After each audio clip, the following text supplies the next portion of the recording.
नमस्कार, मैं हूं स्नेहलता। आप देख रहे हैं एबीपी गंगा और चलिए 5 बजे की खबरों की शुरुआत करते हैं, जहां यूपी विधानसभा चुनाव में मुश्किल से 5 महीने का वक्त बचा है। ऐसे में सभी सियासी पार्टियों ने अपना दम दिखाना शुरू कर दिया है, लेकिन किसकी कैसी है तैयारी और कौन किस पर भारी है, ये जानने के लिए आप देखते रहिए एबीपी गंगा पर विजय तिलक, क्योंकि यूपी उत्तराखंड में चुनाव मतलब एबीपी गंगा।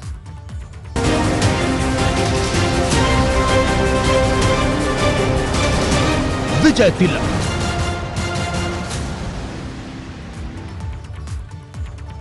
तो बात सियासी पार्टियों के मिशन 2022 की। इस सिलसिले में आज भी बसपा और कांग्रेस के कई नेताओं ने समाजवादी पार्टी ज्वाइन की है।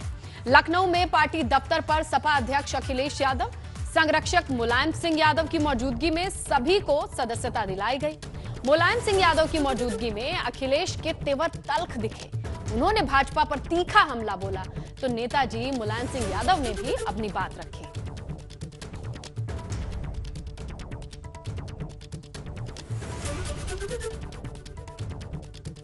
यात्रा जिन जिन जिलों से निकली है, ये यात्रा जिन जिन जिलों से होकर के आई है, वहां पर भारतीय जनता पार्टी का सफाया हो जाएगा। भारतीय जनता पार्टी ढूंढेगी कि उनके प्रत्याशी कहां हैं। इसीलिए समाजवादियों ने कहा है कि अब की बार 400 पार। लोगों ने कम सीट के लिए नारा लगाया, लेकिन इस बार समाजवादियों ने लगाया है और उसमें डॉक्टर चौहान, संजय सिंह चौहान जी, महान दल और दल भी मिलकर के हम लोगों का प्रयास होगा जनता को साथ लेकर के, क्योंकि जनता में इतनी नाराजगी है जिसकी आप कल्पना नहीं कर सकते। जनता एक दिन भी भारतीय जनता पार्टी की सरकार को देखना नहीं चाहती।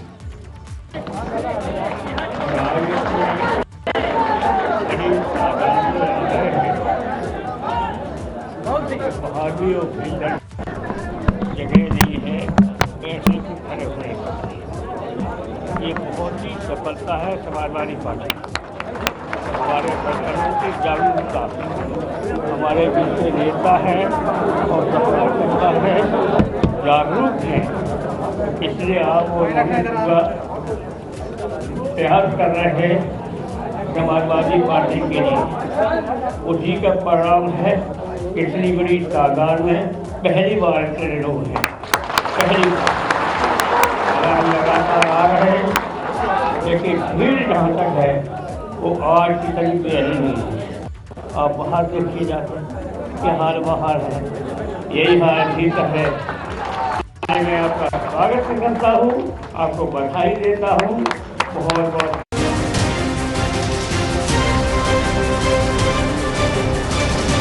विजय तिलक।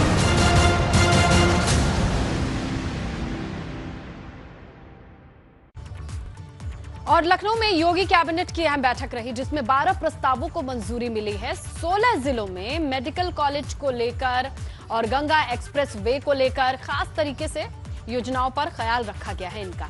मीटिंग के बाद यूपी सरकार के प्रवक्ता सिद्धार्थनाथ सिंह ने भी प्रेस कॉन्फ्रेंस करके तमाम जानकारी दी।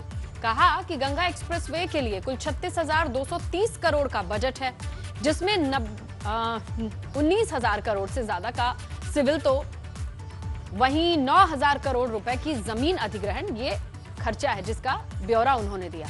ये भी बताया कि एक्सप्रेस वे पर लड़ाकू विमान भी उतर सकेंगे, इस तरीके की तैयारी चल रही है।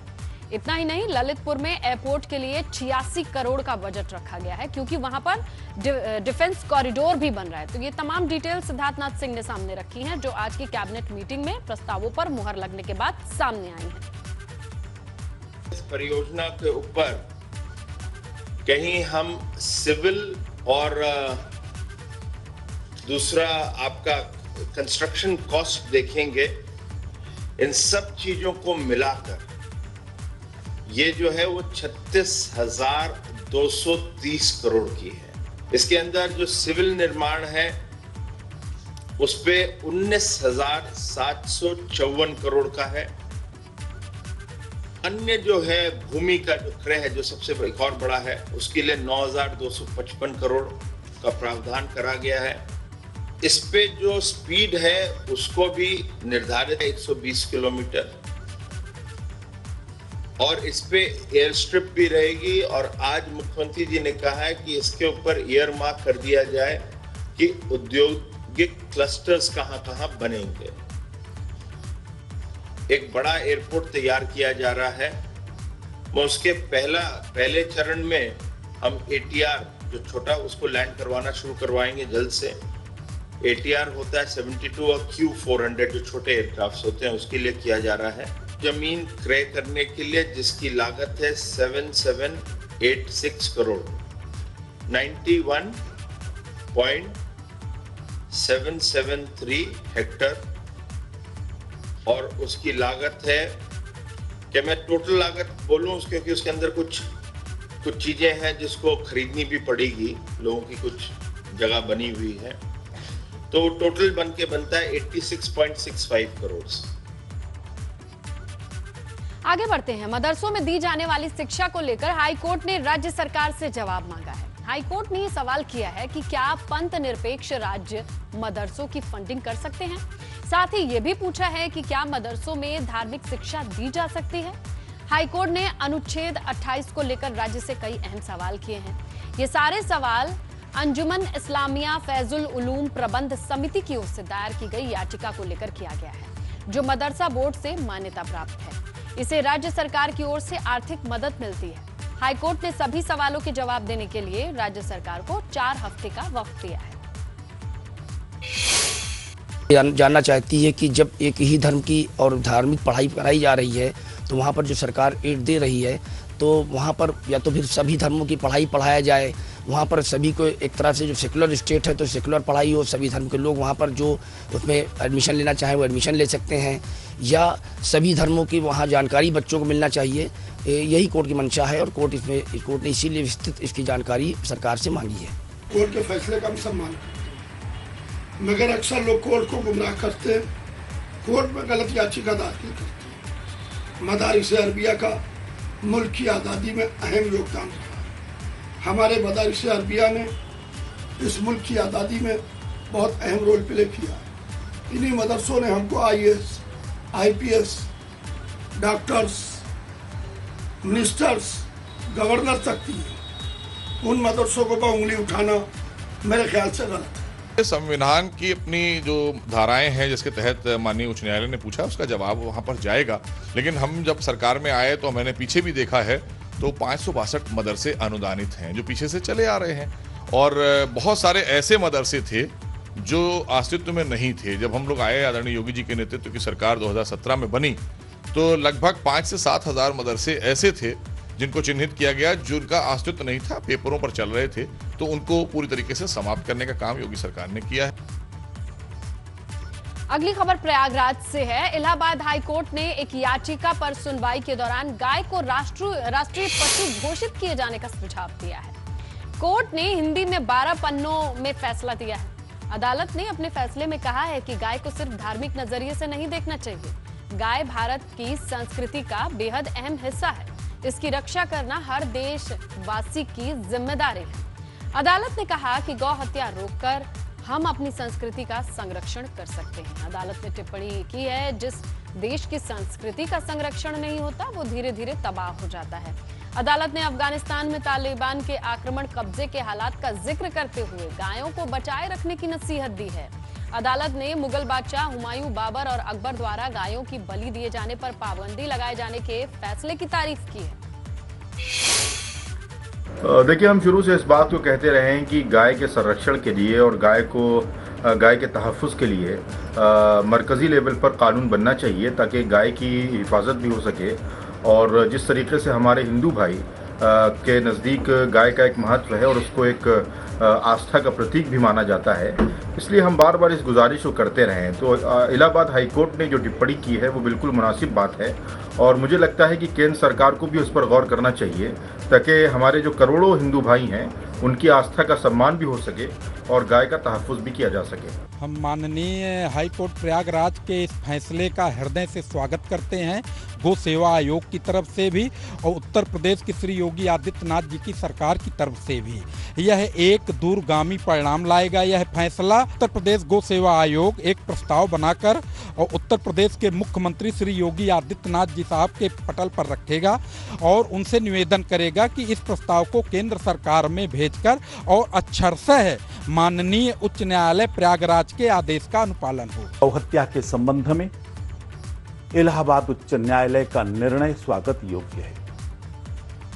एक लंबे समय से हिंदू समाज मांग करता आया है, गौ माता को राष्ट्रीय प्राणी घोषित किया जाना चाहिए।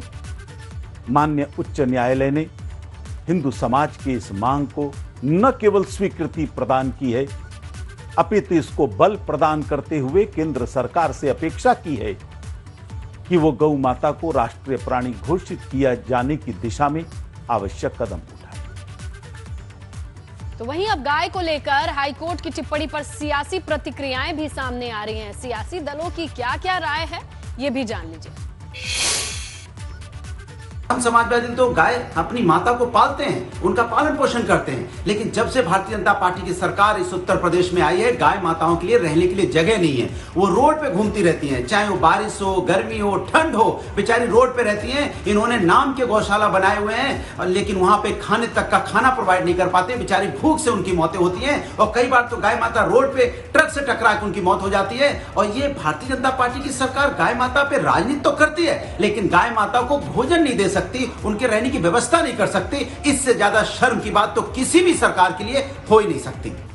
गाय आज डंडे खा रही है, घायल की जा रही है, मर रही है।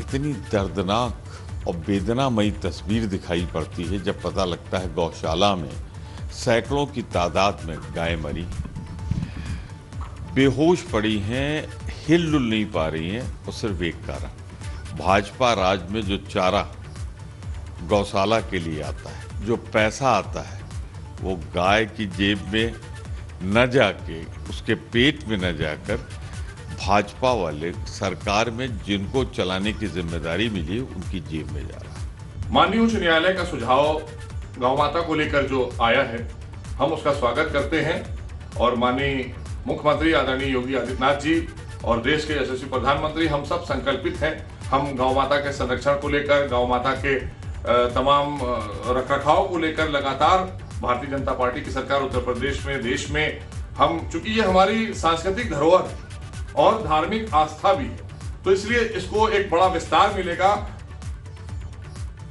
वहीं गाय को राष्ट्रीय पशु घोषित करने के सुझाव पर संत समाज खुश है। अयोध्या में संतों ने इलाहाबाद हाईकोर्ट के सुझाव का स्वागत किया है और स्वागत योग्य भी बताया है। सरकार से फौरन गाय को राष्ट्रीय पशु घोषित करने की मांग की है। कोर्ट को धन्यवाद देता हूं जो केंद्र सरकार को गाय को राष्ट्रीय पशु घोषित करने की सुझाव दिया है। बहुत से हिंदू संगठनों ने इसकी मांग बहुत पहले से करते चले आए कि गौ को राष्ट्रीय पशु के रूप में केंद्र सरकार घोषित करे, लेकिन पता नहीं किन कारणों से उसको घोषित अभी तक नहीं किया। बहुत संघर्ष। छपरौली कस्बे में 24वीं खाप की पंचायत शुरू हो गई है, ये बड़ी खबर है। किसानों के शोषण और महंगाई को लेकर पंचायत चल रही है और इसी पर चर्चा यहां शुरू हो चुकी है। 5 सितंबर को मुजफ्फरनगर में होने वाली महापंचायत में शामिल होने के लिए किसानों का आह्वान भी किया जा रहा है। तो देखिए, किसानों के मुद्दे पर चर्चा। छपरौली में 24वीं खाप की ये पंचायत शुरू है, जहां पर किसानों को इकट्ठा किया जा रहा है। 5 तारीख वाले बड़ी पंचायत के लिए लोगों को बताया जा रहा है। और मेरे सभी सम्मानित बुजुर्गों साथियों, ज्यादा जानकारी सहयोगी राजीव पंडित से लेते हैं, फोन लाइन पर मौजूद है। तो राजीव, किस तरीके की जानकारी मिल रही है इस पंचायत को लेके और आगामी पंचायत को लेके? देखिए, यहाँ पर छपरौली में सिरखानाथ मंदिर पड़ता है। यहाँ पर 24वीं खाप की पंचायत शुरू हुई है, जिसमें क्षेत्र के काफी किसान पहुंचे हैं और पंचायत में किसान उत्पीड़न, जो किसानों का शोषण हो रहा है, महंगाई का भी मुद्दा रहेगा। और 5 सितंबर को इस पंचायत में ये भी बताइए।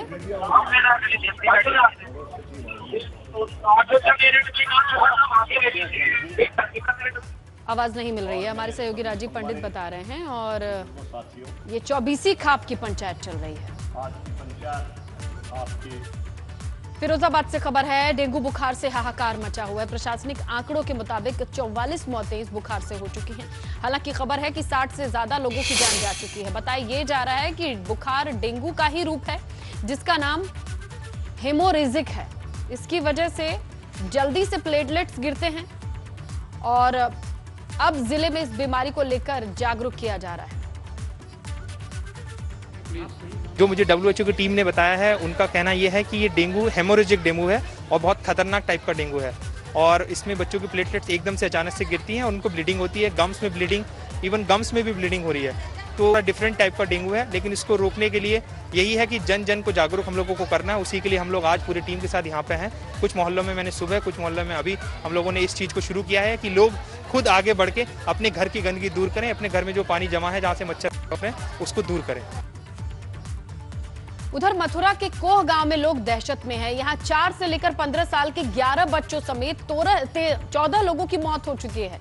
इस दहशत के बीच लोग पलायन भी कर रहे हैं, तो कुछ लोग नाराज हैं, सीएमओ को हटाने की मांग पर अड़े हैं। उनका आरोप है कि बेहतर इलाज नहीं मिल रहा है और मौत के आंकड़े भी छिपाए जा रहे हैं।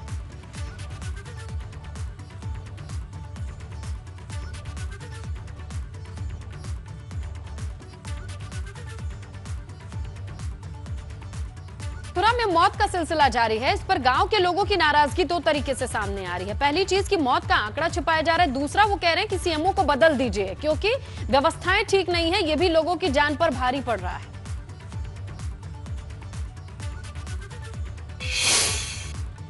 मथुरा में कुछ गांवों में अत्यधिक बुखार होने के कारण कुछ डेथ्स हुई हैं, जिसमें गांव जमसूती और गांव जचौंदा 3 गांव मुख्य रूप से हैं, जहां पर फीवर बच्चों में भी और युवाओं में भी देखने को मिला है। उसके लिए स्वास्थ्य विभाग की टीम लगातार मौके पर कार्य कर रही है। 24 घंटे स्वास्थ्य विभाग की टीम वहाँ पर लगाई गई हैं। एम्बुलेंसेज इन सभी गाँवों में 24 घंटे लगाई गई हैं। निश्चित रहेगा। आज मैं अभी यहाँ आया, मेरे साथ एक मौत तो आज ही हुई और 10 आज से पहले कल तक हो चुकी थी। ये 11 मौत यहाँ हुई हैं और 3 अन्य स्थानों पर हुई हैं और इस पर हमारे माननीय मुख्यमंत्री पूरा संज्ञान ले रहे हैं। रात को हमारी बात हुई स्वास्थ्य मंत्री से उनसे, और हर कहीं प्रशासन नहीं चाहता है कहीं कोई लापरवाही हो। अगर किसी प्रशासन अधिकारी ने, जैसे सीएमओ की यहाँ शिकायत मिली कि सीएमओ का व्यवहार ठीक नहीं है, वहाँ आज 4-5 दिन के बाद यहाँ गाँव में वो आई, तो उनको भी बता दिया गया है कि इस तरह की लापरवाही यहाँ नहीं होगी। और उधर गौतम बुद्ध नगर जिले के सुपरटेक एमरल्ड कोर्ट मामले में सीएम योगी ने बेहद सख्त रुख अपनाया है। सीएम योगी ने इस प्रकरण में नियम के खिलाफ बड़ी कार्रवाई के जांच के लिए तत्काल शासन स्तर पर एसआईटी गठित करने के न सिर्फ निर्देश दिए हैं, बल्कि उन ऑफिसर्स की लिस्ट मांगी है जो इस प्रोजेक्ट से जुड़े रहे। पिछले 13 साल यानी 2004 से 17 तक प्राधिकरण के जो ऑफिसर्स इस मामले से जुड़े हैं, उनकी जवाबदेही तय करने के निर्देश हैं, जिसके बाद कई अफसरों पर गाज गिरनी तय मानी जा रही है।